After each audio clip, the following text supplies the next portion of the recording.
For most people in the world, running a marathon is absolutely impossible. I mean, I can't, and running 26 straight miles without stopping is a pretty honorable feat. To put this into perspective of how long a marathon is for students at Shepherd, that's basically getting a 2,100 on the pacer without stopping once. I mean, that's pretty impressive if I do say so myself. Back in the 1960s, even the mention of a woman running a marathon was pretty unheard of. That's why when Kathrine Switzer finished the Boston Marathon for the first time officially, she changed the running world. Today, I'll be going more in depth about this hero in the running world who was the first woman ever to compete in the Boston Marathon. When Kathrine Switzer was a kid, she was already a pretty consistent runner.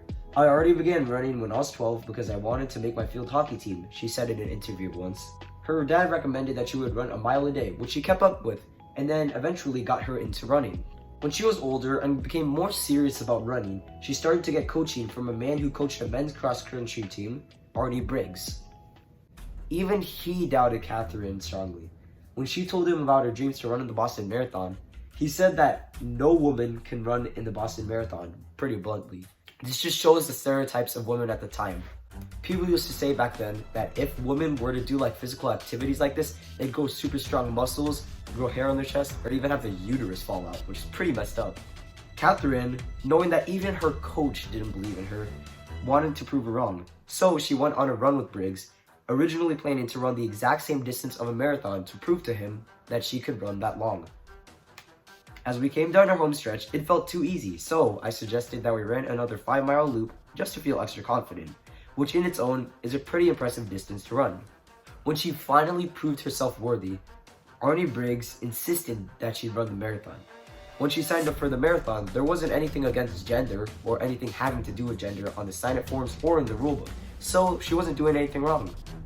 On Wednesday, April 19th, 1967, the day of the Boston Marathon, Switzer went up to line up at the start line with number 261 on her shirt. She blended in perfectly with all the men at the starting line, so no one quite questioned anything about her being there. When she started the run, everything was fine. Some people complimented her on her ability to be able to run the marathon even though that she was a woman. However, some ways through the race, a man came up to her, an official running the race, and then tried to rip the tag that had her number on her shirt off. This man was Jock Semple, who ironically became friends with Kathrine later on. Even though this happened, Switzer's boyfriend actually just completely rammed into the man and then threw him off the course, so they kept on running. After this happened, Switzer said to her coach that she had to be able to finish this race to prove to everybody that a woman could run a marathon. And when she did finish the race, she made history. In the 1970s, only a few years after this race, the running world gave more opportunities for young women to run in marathons, and eventually fully included women in the Boston Marathon.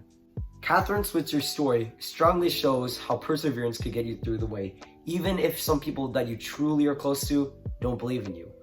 People today are still empowered by how Kathrine Switzer had done what she did for the Boston Marathon and how she changed the running world and opportunity for women all around the world.